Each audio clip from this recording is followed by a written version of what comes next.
This is Nick Urich, and you're listening to Let the Hate Flow Through You with Jeremy Shear and El Hordano Diablo. Let the hate flow!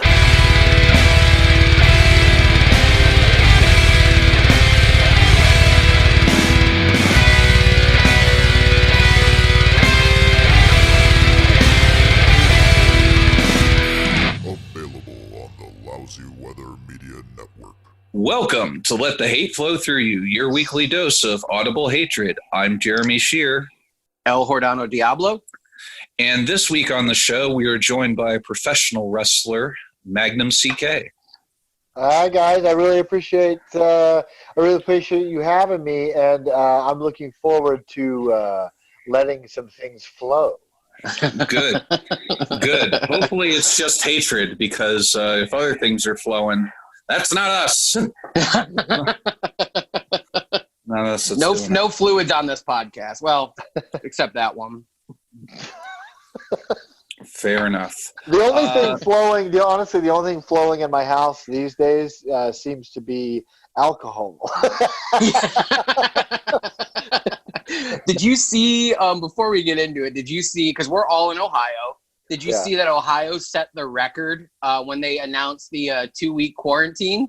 Ohio set the record for most gallons of booze bought in the entire country. It doesn't surprise me. I mean, there's already very little amount of things to do in Ohio, and then when you take away those few things, what do you do? Chug it down. I wonder about guys like Ricky Shane Page and Greg Iron. Like, are they just beating each other up in their own house? Like, is that what they're doing for fun? They are probably definitely letting some hate flow. Oh, without a doubt. Speaking of which, Magnum, why do you hate people who hate everything? Well, listen, I dislike a lot of things. I definitely, I'm not one of those people who's like, oh, I don't use the H word. I don't say hate. I don't hate anything. I probably say it every day. I hate that. I hate that guy. I hate that person. My hates, if that's a thing, are probably more specific. It's probably like, it wouldn't make an interesting podcast to be like, that guy that lives down the road, I hate that guy, right? So, I started thinking about, as someone, I mean, I've been performing for like 18 years of my life, and editing and making this documentary over the last couple of years, and editing the last several months, you have that twinge of like, dude, people, I think it's going to be well received. I think the right audience is going to really like it. But there are always those people who are going to be like, oh, the audio's messed up in this one part, or like, what was that transition? Or like, who cares about this guy? And it just comes from this mentality of the knee-jerk reaction is to hate everything. And it's like some people, I think, replace their personality and try to make up for a lack of intelligence by trying to review everything and hate it. I think that would be a very accurate thing, because like in my younger years, I hated on everything. I know that, like, all three of us were like growing up punk rockers. Like, we're kind of conditioned to like hate everything, but like as you get older, you start to realize, like, why would bitching about this be worth my time? It doesn't make any sense. Yeah, I think that's part of it. I mean, it's not like I don't even think of it as complacency, because I think I probably now at this point in my life have more problems with more things than I ever have just professionally and personally, where I'm just like, why the hell would you do it like that? Or what's this guy saying on TV? Or like, what's going on? I'm more aware than I've ever been, so I probably have more problems with things. But I just think it's tough because, until I started taking improv when I lived in Chicago, the first thing they teach you is to kind of agree with everything. I mean, not necessarily like say yes literally to everything in the scene that your partner brings up, but to move the scene along with that. You guys have all heard of yes and, right? Like, yeah. Yes and everything. So I kind of started yes anding my life, and it doesn't mean I go along with every dumb idea that pops up, but I just kind of accept what it is and deal with it, and that's kind of what improv is. And you've been inducted into the cults on your way in. Well, so my wife's heard me say this a bunch of times, where it's like, you ever get a customer service person who you can tell right off the bat, they're ready to not help you. Like they're just a human brick wall, and like they're so ready for you to be like giving up and walking away. Like you ask about something, like, "Oh, sorry, sir, I don't think we have that." And it's like you didn't check. Like you don't want to help me. I know you didn't check. I know you don't want to check, and I'm very sorry that you have to work here. But like this is kind of the deal, right? So my wife hears me say it all the time, where I'm like, "Oh my God, take a fucking improv class. Like, will you yes and this situation, please?" And I feel that way with everyone who hates everything, and you see it a lot with entertainment, and especially in wrestling. I don't know how many times like I don't want to date this too much, but last night was the first night of WrestleMania, and there were definitely some moments where I was like, I gotta rethink my subscription here. Like, what am I doing? And there were other moments where I was like, oh, that was cool, but probably more of the former than the latter.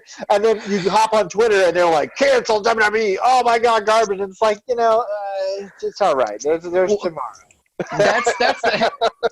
That's the funny thing, is because like last night, like you and I were both on Twitter watching WrestleMania, and I think you and me are pretty close in age. I'm 32, and we've both been watching wrestling like our fucking entire lives. Sheer has been watching wrestling, what, your entire life or close to it? Close to it. Yeah, and like last night I turned it on, and like the way I described it to people was it was like taking Christmas away from us, but like it wasn't even Vince McMahon's call. Like he doesn't really have – he could have postponed it, sure, but like I watched it. I turned it off after like 2 or 3 matches because it was just bumming me out. And I was like, I'll go back, I'll skim through it, see what people said are good. And then I went back today and I watched like 2 or 3 of the matches. I was like, those were fucking great. But I turned, they front loaded all the bullshit. Well, so, I agree. I think that they probably should have just done it over the summer or something. But, I mean, kudos to them for trying to provide some new entertainment. But I had a couple of thoughts. And speaking to your point of, like, canceling Christmas, it felt like they didn't cancel Christmas, but the rest of your family still had Christmas, but on the other side of like a Lexan glass wall, and you couldn't participate. Yeah. Accurate. And then my other thought was, this empty arena WrestleMania was really an opportunity for them to do a bunch of new things, which I guess they did with their graveyard thing. But yes. Some of the other stuff was like, we're just going to pretend like there's an audience, and we're just going to have a regular old match. And it just didn't work. Yeah. It was weird seeing a hot tag with no crowd. Dude, that's the first thought I had. I was like, you don't have to have a hot tag. Yeah. Yeah. That was I still love the match, but it's because Nikki Cross reminds me of my mom. So every time. Your mom was a Scottish psychopath. My mom was a psychopath, but they look alike. So fair enough. I don't know. It's weird. So like I'm curious, like with the documentary coming up, we'll get into like all like because I definitely want you to tell like where it all came from. But like with that, I'm sure you've run into walls before where you're just like, dude, I'm either paying you to do this or exchanging something for you to do this, and you're not fucking doing your job. I've experienced that shit. Every day.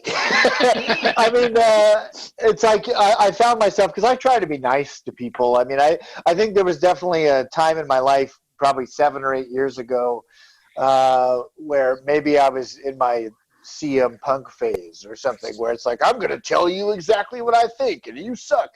And I quickly grew out of that. But you try to be nice, but there does come that breaking point where it's like, I have to stop, and now I'm going to stop this situation, and I'm going to reteach you. I'm going to explain to you how this works, okay? I have this money. I'm giving it to you. And I'm giving it to you not as a gift, but because to exchange for a certain good or service.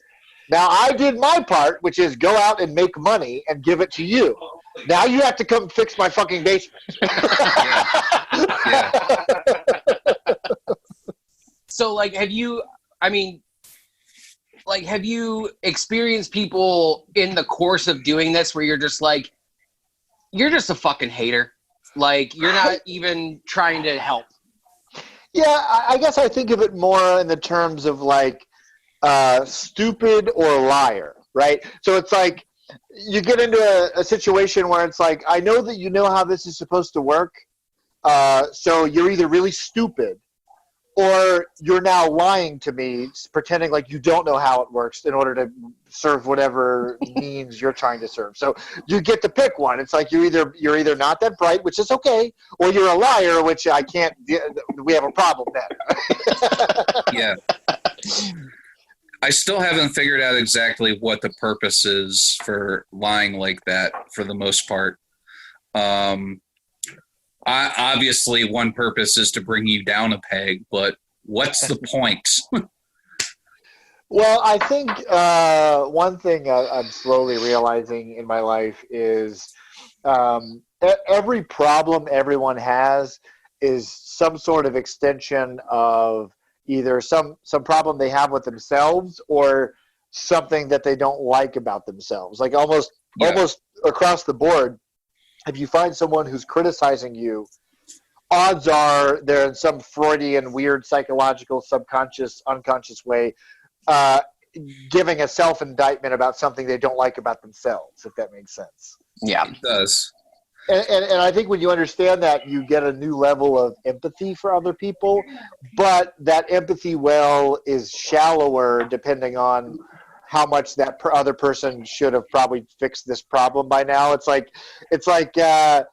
someone breaks their arm, right? You're really upset for that person. And you're like, oh my God, that was a terrible accident. Like, are you okay? Okay, well, we'll get it looked at.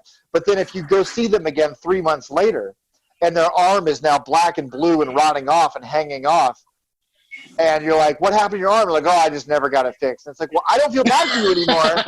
Yeah. Because you knew what to do and you did it. So all these people who run around with their baggage, it's like, I get it. Okay, I have sympathy for you. But now you're like 38. So, and you have like a job and insurance. Can you get like a therapist or something? Like, why is this my problem? Yeah. That's quote of the podcast. Can you get like a therapist or something? I mean, if therapy was more readily accessible, I would say that. But and that's fair. That's fair. But I was with Sheer. I was waiting for him to be like, somebody breaks their arm and you feel bad for them. Then you find out they got a DUI and flip their car. And because that's what happened to me. I was like, oh shit. He's like, he knows. I got it fixed though. I'm doing all right. Yeah, he looks like he's cybernetically enhanced on his little arm there. It's cute. Just call me Steve Austin. Just not the one we all like. The other one. Yeah, the $6 million one. They're making the $6 billion man now? Did you hear about that? So I'm not a speaking of hating things, I'm not one of those, I'm not the type of person that has a knee-jerk reaction to hating remakes. But I just don't always think it's necessary. Like, first of all, like, do we need another $6 million man? I don't know. But maybe you like that idea. Why don't you just write a new thing that's like that? So, like, a case in point would be Point Break, right? Yeah. So, like, I love the movie Point Break. And it's partly because it's a really good movie and partly because it's also a really bad movie. Right? So, It's really good and really bad in equal parts. So, I really enjoy it. Same reason I love Roadhouse. It's a really good movie, but it's also really, really bad. And Terry Funk is in it. Well, right. What the hell am I supposed to do? But it's like it's like Meatloaf, right? So not the singer, but like the food. So it's like really, I mean, it's a lot of different ingredients that on their own are like, all right, okay. And then Meatloaf in itself is not like this amazing food, but something about it kind of hits the spot. Yeah. So it's like Roadhouse is not a great movie, but like it's somehow really just like when you want it, it's there for you, and you can heat it up in the microwave, and it's kind of better the next day. That's I call that there's comfort food obviously, which me and Sheer are both accustomed to, but there's also like comfort movies and comfort television shows like Star Wars music or Harry Potter music. Like if I put that on when I'm going to bed, like the movies, it like helps me go to sleep. Like, I'm one of those people. Yeah. I don't hate remakes per se, unless it's like something that never needed to be remade. Like, for whatever reason, I was scrolling through IMDb yesterday, and they remade Jacob's Ladder with like a black cast, which is totally fine. But like, did that need to be done? And I was talking to Zach Schildwachter about it, and I was like, why would they do this? And he goes, it's a studio trying to get a quick African-American cash grab, like, with a remake. And I'm just like, but like, does anybody really need that? Like, that movie was fine with Tim Robbins and everything. You know, that's what it was, right? Well, I mean, I have no idea about that, but like, so like Point Break so they did a remake of Point Break, and instead of it being like a surfer movie, it's all about like snowboarders, and it has no resemblance to the old movie. So it's like, I'm watching the trailer, and I'm like, I'm in the movie theater watching the trailer, and I had no idea that it was a trailer for the Point Break remake. And I'm just kind of watching, and it's like a snowboarder, and there's like a cop, and he's undercover. And I'm like, okay, all right, I'm watching. And then at the end, it says Point Break. And I'm like, but wait a minute. So, like, first of all, this feels nothing like the original Point Break. And secondly, it's called Point Break because it's a surf movie. Right? So, like, okay, so you're a big fan of Point Break, and you want to make a movie like Point Break, then make your snowboard movie and call it anything else. You don't have to call it Point Break. You can call it Breaking Point. I don't care. It has nothing to do with surfing, so you can't call it Point Break. That's like I was thinking when you were saying that, I was like, they should call it Vertical Limit 2. Point Break. Well, certain things make sense, and I didn't see it. I haven't seen it, and I know it's a controversial thing, but like, they remade the Ghostbusters. Okay, great. I don't care. I mean, but like, my biggest problem is people are like, oh my God, Ghostbusters is ruined. And it's like, you know what you can do, though? You can do what I did, and I didn't go see the new one, not for any reason other than I just didn't go see it. But it didn't ruin the old one for me, because I still got it over there on my shelf, and I could put it in. Like, they didn't go confiscate all the old Ghostbusters. They're like, come on. Now we got a new one, so you need to give me your VHS copy of the original. Like, come on, we're rounding them all up. You can just go watch the old one, and it's still just as good. Magnum, I'm shocked and appalled that you didn't see the new Ghostbusters because they improv like 45% of the dialogue. Yeah, well, I like a lot of the people in it. I think that movie, if I remember right, came out while I was wrestling pretty actively. Yep. I think I just never got to the movie theater. Well, all right, so like, it's good. Like, this kind of comes back to what we were talking about, is like, you know, like, people who hate everything is like, people demonize that movie before it ever even saw the light of day. Yes. And I like all of the women in that movie, and Chris Hemsworth is in it. Who doesn't want to see that guy? Yeah. And he's funny and all this stuff. And like, I watched it.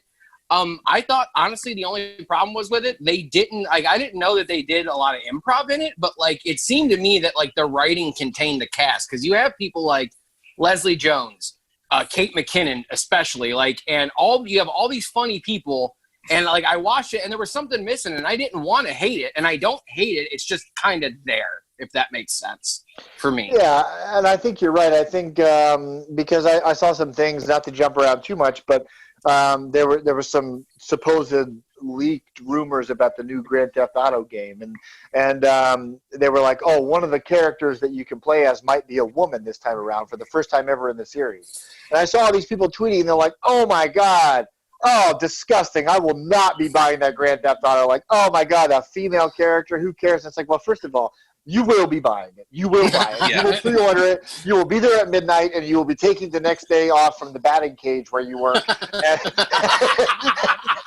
And you'll be playing it, trust me, and you'll love it.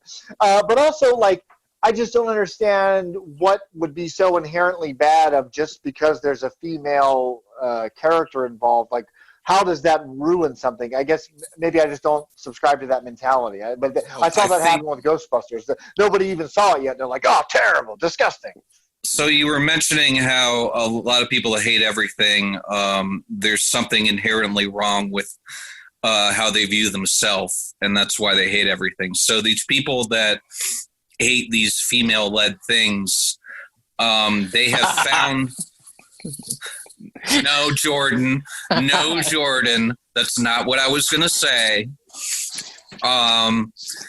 they feel like, you know, they don't like the fact that there are nerds on the outside of society, but nerdery has commonly been a male-dominated area, and any threat to that is like, oh no, they're coming to invade our space. Yeah. Even though they don't like occupying that space in the first place, they'd rather be a part of the mainstream. It makes absolutely no sense. None. I don't get it. And as someone with 2 daughters, I mean, it really is, the toxicity kind of bothers me a lot. I mean, I understand, you know, people feeling threatened, I guess, but I think you're right. I think, there we go. Someone's stealing your car. Speaking of Grand Theft Auto. Me.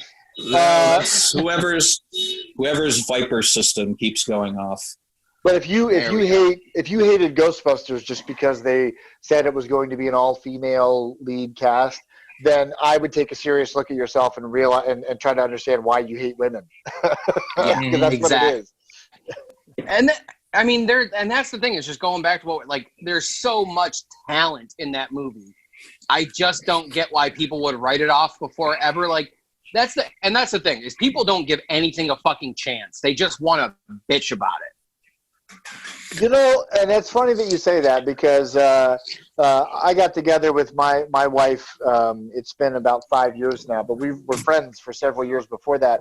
And she's always had this mentality of like, I can have an enjoyable experience with just about anything, like TV or movie or video game. She's like, no, it might not be my favorite. I might not like it. I might never watch it again. But so many people ruin their experience before they even have it, and they miss out on some good stuff. Like I never watched, and this might be a controversial topic for you guys. I don't know how you feel about it, but I never dreamed in my life that I would ever watch a Food Network television show. Ever. Never? Never. I was like, why would I watch the Food Network? Like, I don't really cook. I don't need to see people cook. Like, why would I ever do it? And then a few years ago, she's like, hey, I want to watch Halloween Baking Championships. And I was like, oh, okay. Like, all right. I'm going to just like. Where's my phone? Yeah, I was like, yeah, sure, that sounds good. And then about 10 minutes in, I realized that I was like, oh, shit, they're making cookies. And now I watch it. Yeah, I watch it all the time. And it's because I gave it a chance, you know, and didn't prejudge it. But I'm like, oh, wow, this is educational. It's interesting. It's entertaining. It's fun. It's light. It's mindless. I don't have to sit and unpack everything. You know, it's not like reading Finnegan's Wake or something where I'm like, what's happening? What's going on? It's just like I can just watch them make pumpkin pie, and I'm like, damn, that looks like a good-ass pie. Well, and that's the thing, is like you can sit there and turn your brain off to that shit. Like my fiance, for example, who you met before, Chelsea, she loves that shit because she can just turn her brain off and be like, oh, this is fun to watch. And her biggest thing is like watching, you know, because we all suffer with anxiety, depression, everything like that. And she will sit there and like, she'll be like, the pressure that they're under takes the pressure and anxiety off of me. Yeah. So she doesn't have to worry about it.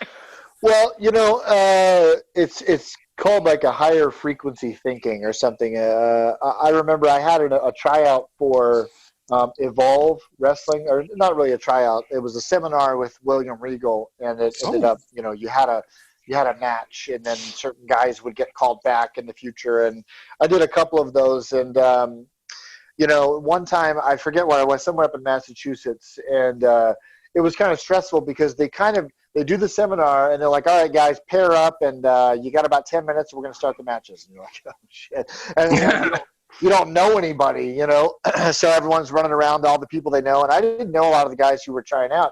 And the couple that I did had already paired up, and I was like, geez, you know. So they paired me up with this guy who, and he's a nice guy. He was a nice guy, but he was very nervous, I think, and he didn't trust me. And everything because you have a limited time. You have about 5 minutes to put together a 5-minute match and then go do it, you know. So I'm trying to just like play the hits. I'm saying like, let's do this. I do this well. Like, you know, I really should be the heel, but he wanted to be the heel. I'm like, okay, like I just think it's going to be better. You know, so we're trying to figure this out together.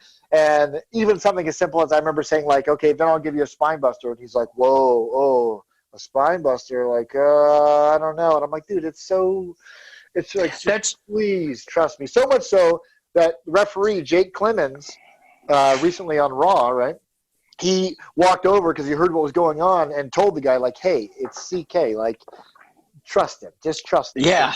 And we had a little match, and it went fine. But the only reason it went fine is because I was getting ready to go out. They're calling us out. There's no entrance or anything. You just walk out, you know. And I'm getting ready to go out, and it's in front of Gabe Sapolsky and William Regal and like half of the Evolve crew, you know.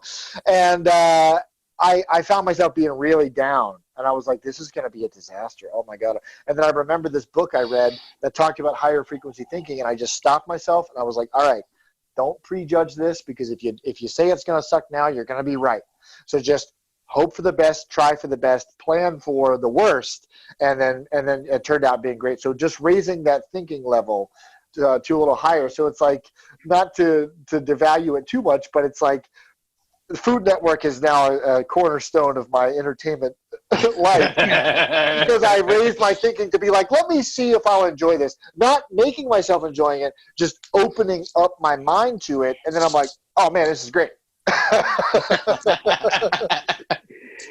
Well, that's like another thing about Chelsea is, like, I think I've talked about this in the podcast before, is when we got together, she did not watch wrestling. She didn't know anything about wrestling.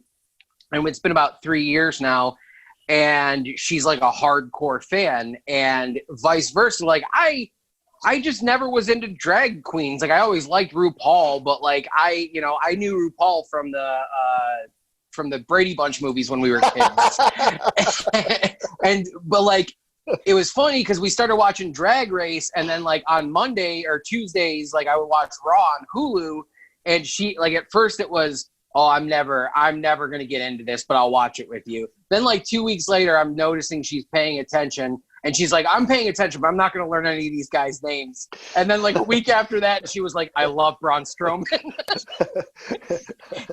And then so it's like you check her browser history, and she's looking up like the Wikipedia for Ken Patera, and you're like, you're too deep.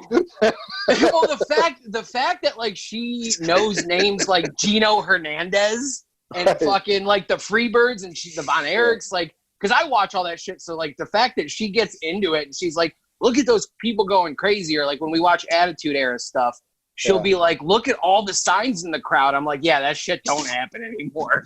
All the light bulb flashes. You remember that? Like anytime there was a big slam, the whole arena would just light up.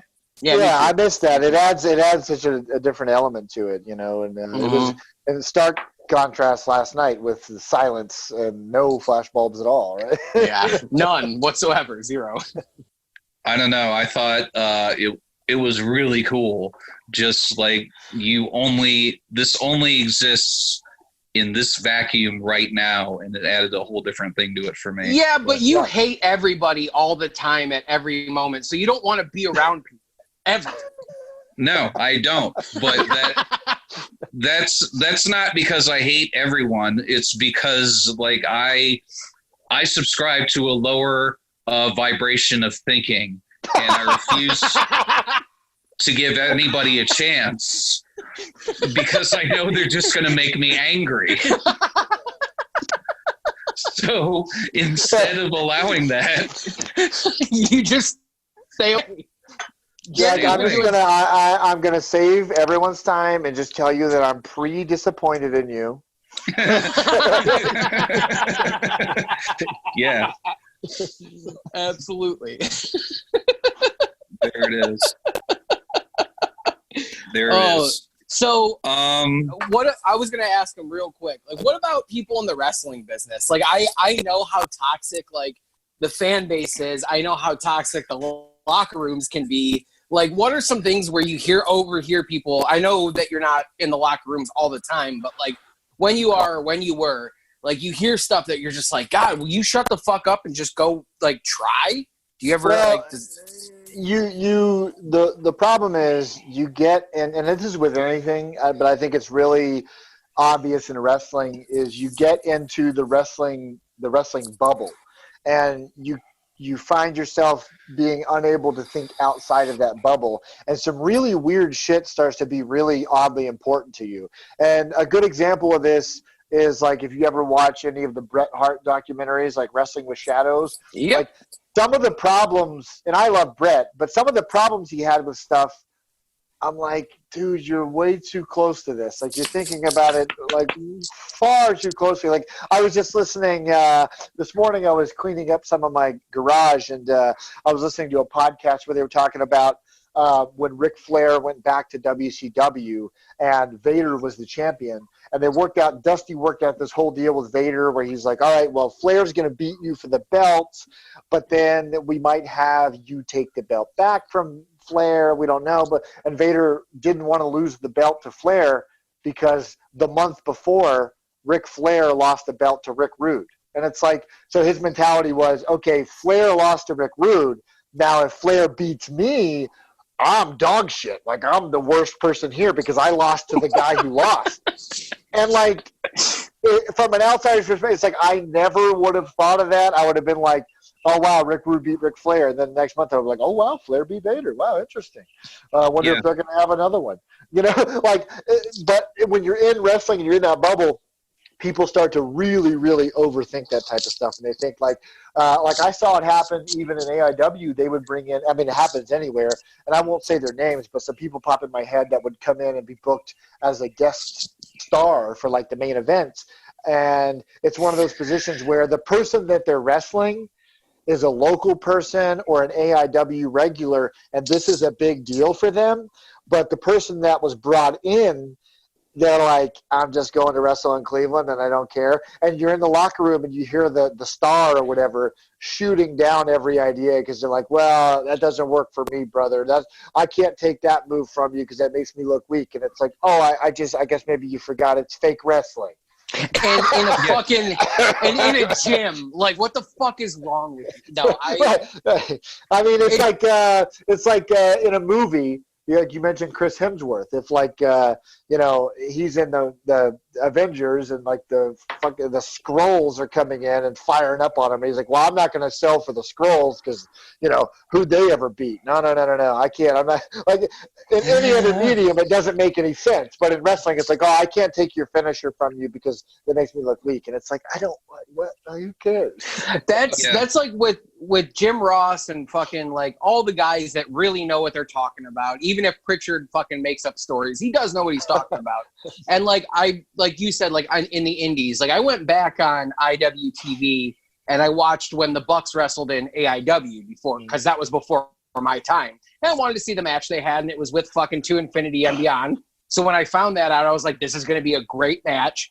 And To Infinity and Beyond were the champions, and the Bucks obviously ended up losing. And the match was still really good. Like, if you listen to like Jim Ross, winning or losing doesn't fucking matter, like at all. It has more or less to do with the fact that getting over. It's not winning or losing, it's getting over so you can make money, because that's what it's all about anyway. Yeah, and entertaining people. I think it matters only to the extent of like, if you're just a guy who sucks and loses all the time, then you're probably if that's your gimmick. Career.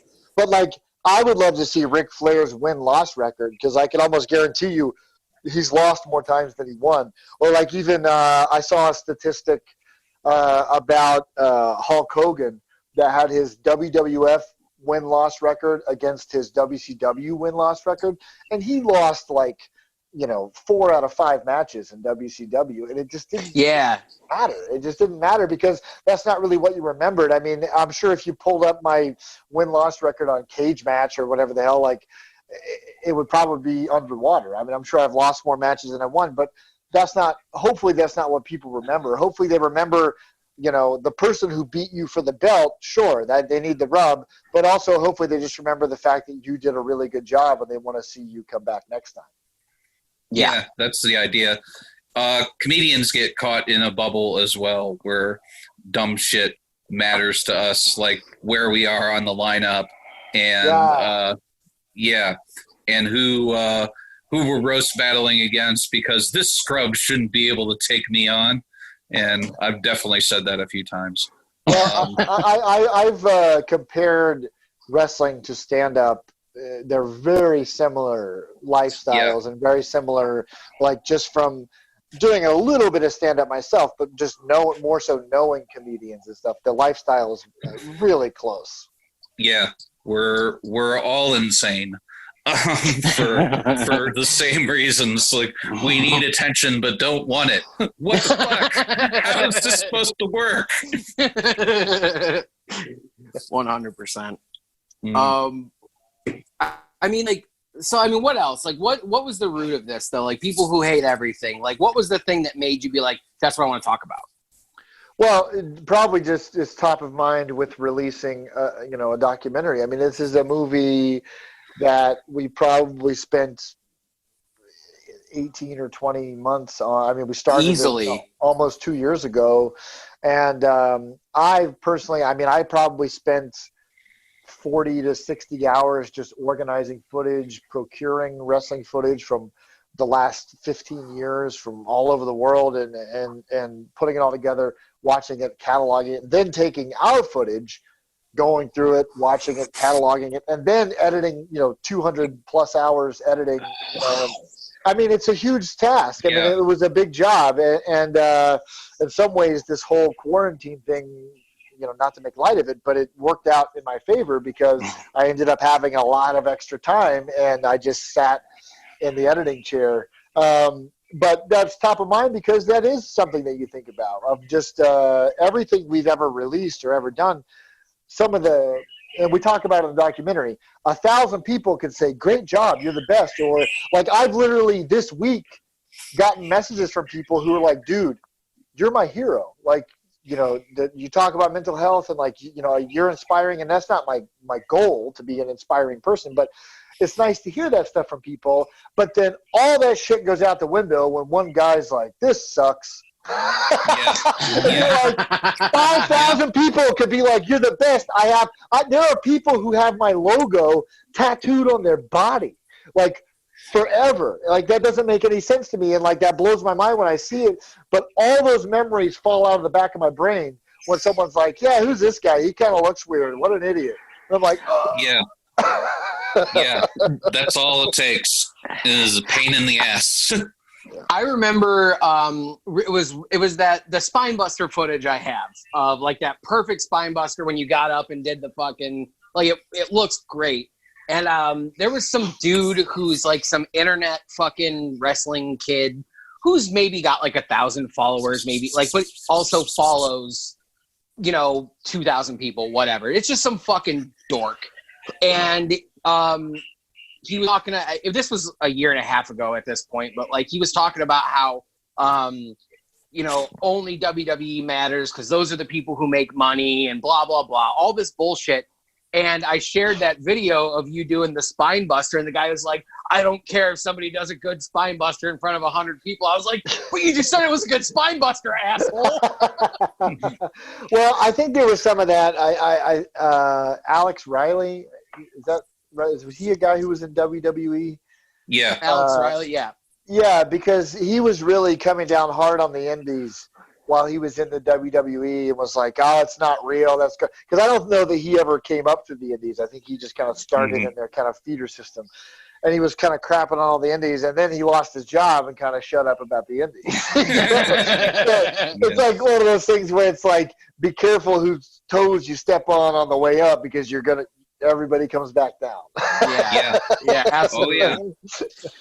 Oh, I can't wait until comedy starts up again and everybody's on square one. It's going to be insane. I can't wait. I think one of the reasons that one little voice like gets you so hard is because that mirrors the own little voice that you have in the back of your head telling you, the psychic censor, as if you will. It's saying that your shit sucks. And you just someone has given voice to your self-doubt, and it makes it suck so much more. That's exactly it. My therapist has actually pointed that out for me. One of the first issues that we dealt with when I started with this therapist was this imposter syndrome that she said I had. She's like, you're always waiting for someone to kick in your door and figure out that you don't know what you're doing, or that you're a sham, or that you're not good at this. And she's like, that's never going to happen, because one, nobody cares that much, and secondly, you are really good at a lot of stuff. And she's like, no one's going to come up to you with a plaque that says, or a diploma that says you're officially a good wrestler, and here you go, and no one can ever take it away. Like, or it doesn't even have to be wrestling. I mean, it was everything. And then I started noticing those patterns, and you realize that our brains are trained to pick up patterns, right? Like a dot and a little half circle at the bottom is just a dot and a half circle, but our brains see a smiley face, right? Yeah. So because our brains are trained to look for patterns, our brains are also trained to find confirmation of all the stuff that our brains are afraid of, right? Yeah. So it's like one person says that, oh, yeah, he did a great spine buster, but it was in front of no one, so that must mean he sucks. And then your brain's like, see, I told you, we suck, we're terrible, So I think the key is you'll never silence that voice, but you have to kind of like make friends with it, is what my therapist told me. She's like, treat that voice like you would a friend. You wouldn't necessarily shut out a friend or tell them they're an idiot or just cut them out of your life just because they're having a problem or an issue with themselves. You would talk to them, and I don't literally sit and talk to myself. I mean, not about that anyway, I guess. Yeah. But you look at that as part of your brain, like a little kid almost, where it's like, okay, like you're just worried, and it's okay to be worried, but that's probably never going to happen. Yeah, my therapist is actually starting that compartmentalized like child father stuff with me too, so it's well, you're actually he's probably the best one to come on the show and talk about mental health, because like you've been a fucking like godsend for that. I've seen so many fucking tweets, and I've talked to you about it before. It's like, because I remember when I first got into therapy, I had texted you and was like, hey dude, I'm nervous, and you're like, don't be nervous, it fucking works, trust it.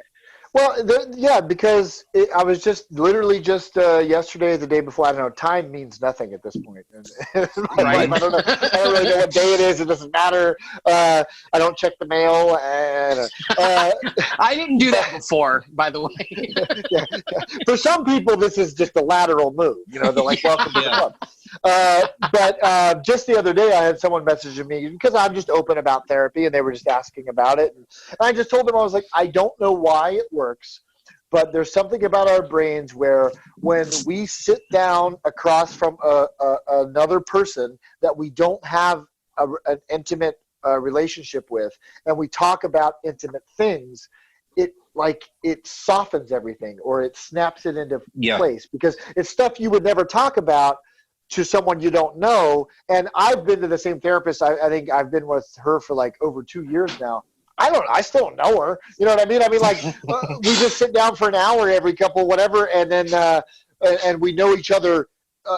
She knows me emotionally very well, but because we're not friends, or because we don't have a relationship, that continues to work. So there's something about that just works. And it's funny you say about me talking about mental health, because of all things, somebody actually was criticizing me for that. They're like, oh, look at you talking about therapy, and you just want everyone to be okay and not depressed. Like, wow, you're such a hero. Wow, I hope everybody thinks that you're just so great. It's like, listen, first of all, wow. Oh boy, you need therapy. Right, like, please, like, call 911. Pull the fire alarm and just wait for someone to come get you. But because then I private messaged him, and I was like, listen, I don't do any of this stuff because I want to seem a certain way. I mean, we all have that. I mean, we all have our social media is playing the hits of our life. I mean, I get it. Yeah. But I'm just sharing it because, one, social media to me is like an open journal, and it's therapeutic. Like, I don't like something, I'm like, hey, this sucks, I don't want to deal with this. Or, hey, this is great, look at my kids. And then the other thing is just sharing your experience. I mean, we're all narcissistic, at least this much. I mean, we're sitting here with cameras on us, recording, hoping that someone's going to listen to us. That's narcissistic, right? Like, I put on spandex tights and fake leather boots and took my shirt off in front of 400 people and hoped that they'd cheer for me. That's narcissistic, right? But your motivations don't have to be narcissistic. I mean, me just saying, like, hey, get help. You don't have to kill yourself. You don't have to live miserably, or you don't have to ruin all of your relationships. You can go get help somewhere. That's not me trying to be a hero. That's me trying to be like, hey, I waited about 12 years longer than I should have to go to therapy. And if I could go back in time, I would have done it sooner. So maybe if I say this, you'll be like, oh, shit, I'll go too. That's it. It's tough though, because that voice of the guy saying, "Oh, you're a big hero." I've heard that voice in the back of my head when I talk about mental health, because it's like, am I presenting myself this way to get clout, or am I doing this to actually help people? And sometimes I don't know. And it's a question that I've always had to struggle with. I mean, I guess there's always, in anything you do, there's a little bit of that. I mean, I also teach a lot of things. I mean, I run some theaters, and I have several jobs. One of my that was jobs, narcissistic. Well, one of my I teach jobs, a lot of things. Well, I mean, I teach acting. I teach English. I teach people how to fillet themselves on podcasts live. Leaping Lanny. One of the things I teach is school English. I teach 8th graders English, and it's easy to say like, oh, I do it for the kids, and like, people say that, and there is a part of that I do care, but I do it for a paycheck. Like, I don't need anyone to know that I do that. I don't need an award for teaching. I just want to make sure that they're getting a good education, and that my paycheck comes every 2 weeks. Like, that's it. Keep the money coming. Yeah, hey, come on. I'll teach from home. I don't care. Is the paycheck still coming? Yeah, sure. Absolutely. What do you want? What do you want me to teach today? I don't. Whatever you just throw something. Yeah, I'll teach. I'll teach. Wikipedia that shit. Yeah, I'll read them a book from the woods. I don't care. I don't know if Woods books were the same thing when you were a kid, but that's generally where we hid the pornography. Oh my God! I was just talking to my friend Mike, who I make the movie with. We were talking about it because I joked about something, and he made a joke about finding pornography in the woods, and then he put like in parentheses, like, by the way, that actually happened. A friend of mine and I, we were running on the woods doing, messing around, playing around, and when we were like 10, and we found all these like hustlers or something. I was like, dude, my friend and I did the same thing. I was like 12. We were running around the woods, just like trying to find cool sticks, and like this is before smartphones, right? So like, oh yeah. It's like we would play Nintendo 64 until we got kicked out, and then it's like, let's go find rocks. Let's go find porno. Yeah, and then but we found this bucket, and it was an upside down bucket, and we're like, okay. And my buddy's all nervous, and he's like, I'm gonna see what's in here, and I'm like, I wouldn't. Like, it could be a snake, it could be a head, I don't know what it is. And he pulls up the bucket, and all these crumpled up like Hustler magazines fell out, and it was like someone's stash, like they did that to keep them dry. And I'm like, what is the situation in your life that you're like 500 feet into the woods in some little clearing with a stash of pornography? Like, where do you live? Like, what? It's before smartphones, but like, what's your deal? And also, like, you're coming out here to do this? Like, Thank you. That's just what I was about to say. Is I found a porno mag when I was like 9-10 years old, and I hid it in the woods behind my house. And like, I think about it now, and it's like, obviously I was too early to do what you're supposed to do with porn. And I was like, you mean appreciate it for its artistic merits? Yes, exactly. And I'm sitting there, and I'm just like listening to you. I'm like, wait a second, why would anybody go off to the woods to fucking crank it? Like, who does that? Yeah, you know what? I mean, like, I just feel like you got to have a crawl space or something in your house. Look, some people cannot achieve an erection without a cool wind blowing on their face and leaves underneath their butts. I like, you know what, this guy's like, you know what gets me going? The threat of a Sasquatch. That's the only way I can do it. There's got to be a potential Bigfoot around, and then I can get going. Yeah. That's great. Speaking of remakes of the $6 Million Man, that Bigfoot from the Venture Brothers. Yes, great show. Yeah. So tell us more about this documentary that's coming out on Thursday. Well, I mean, it's just kind of the story of my life in wrestling, but I think it's a lot more than that. I mean, there's a ton of footage of wrestling in it, but a lot of people talk on it. I mean, John Thorne from AIW and Hornswoggle and Colin Delaney and RJ City and my wife is a prominent figure in it. It started out, we were making a sequel to our previous wrestling documentary called Marking Out. that was just all about wrestling fans. And I was supposed to be just a small part of this sequel. It was like, hey, remember Chris? He's marking out like, oh, he's wrestling again. He went back to wrestling. That's fun. Look at him. And then everything happened with my back injury and getting really popular at AIW at kind of the same time.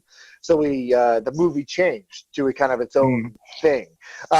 So it's just kind of the story of that. But it's also, I mean, it has some kind of more serious moments, I guess, but it ended up being really fun, and I think it's pretty funny. I mean, there's a lot of comedy in it, and I think it's become just kind of a human interest piece. It's just like it talks about mental health and comedy and wrestling and injuries and just what that whole life is like, and it just culminates with my last match that I had a year and a half ago, and I don't know that it has a mainstream appeal, like millions of people are going to love it. But for me, I had such agita and anxiety about getting this out there, and I couldn't really put my finger on it. And my therapist was like, well, this is your legacy piece. And I didn't really know what she meant. She's like, this is, you started wrestling 15 years ago. You have about 8 years of wrestling experience, because I did it twice, 2 different kind of runs. And she's like, you just don't want that lost. You want that out there. And that's exactly what it is and what it became. And I think it's entertaining. I mean, I've watched it too many times just because you have to, when you edit, you have to keep watching and watching again. And then finally watching the final edit to make sure it's all smooth. And like, I'm sick of it. But I really think it's going to be an interesting little human interest documentary. Hell yeah. Okay. And where can we find it? It'll be on YouTube on Thursday and Amazon Prime allegedly on Thursday, April 9th as well. They're having some delays just with all the staffing issues. But it'll be up there. If not on the 9th, it'll be up there really soon. And that's actually my birthday, too. It actually kind of worked out. My birthday was coming up, and I was like, let's just make the release date on my birthday. That's not narcissistic. Hell yeah. Not at all. Not even a little. It's my. Hey, that day's about you. It is. I mean, I think it's. Well, I was just listening to another podcast with my wife because we're all trapped in the house, so we were listening to a podcast, and a couple of guys who basically their whole brand is just about them and their life, and they talk about their thoughts and everything. And it's like, yeah, that is kind of a narcissistic thing, but it's interesting and it's helpful because I hear their perspectives on stuff, and I'm like, yeah, that makes a lot of sense. Like, that's a good way to look at it. Yeah, I think I feel that way too. Or like, I never thought about it. So with this documentary, I hope that that's what people take away from it because I think it can be a little motivational too. Well, I think that because I mean, marking out was so much fun. Like getting to see that because I didn't know you when you were doing your old podcast and all that stuff, and I went back to go look for all that after I watched the movie because I didn't watch the movie until maybe. I don't know. I was still living downstairs, so like 2 years ago.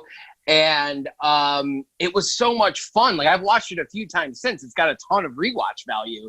Yeah. And like when you, because Mike, I think it was at your last match, Mike took me downstairs to go record like my thoughts on you. And I think he asked me what your favorite Magnum CK moment was, which if you remember is the one where you broke your nose and then we're really not happy when you dropped that elbow. And I never see, like, I saw anger in your face. You just flipped them off, like, fuck you, and then just dropped this awesome elbow. It's, like, so out of character for you, but also so Magnum CK.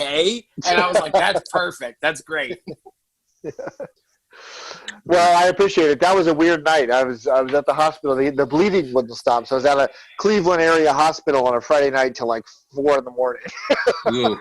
So much fun. Never fun. If I'm not mistaken, it was the Lakewood Hospital too, where they don't really have a whole lot going on. Well, it was wild because there were like some people screaming down the hallway and like some guy was on drugs and like it was a whole thing.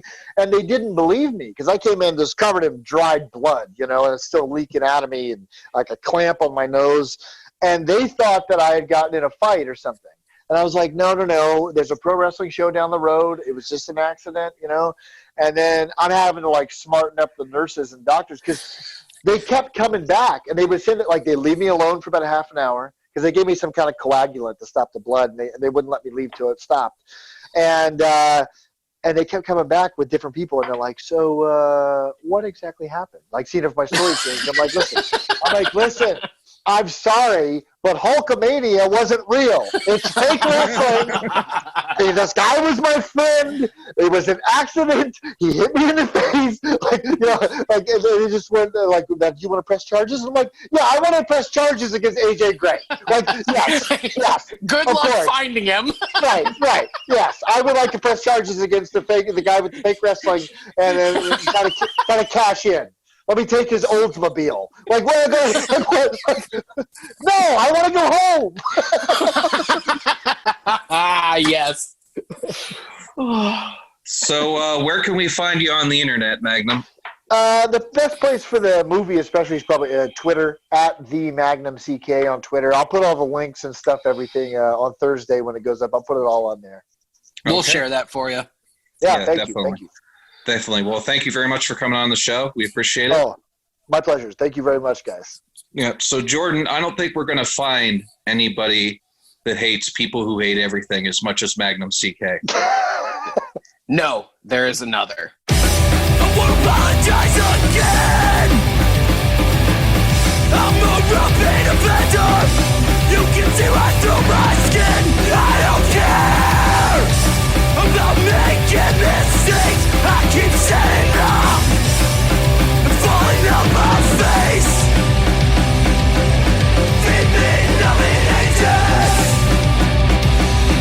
Drag me to the ring.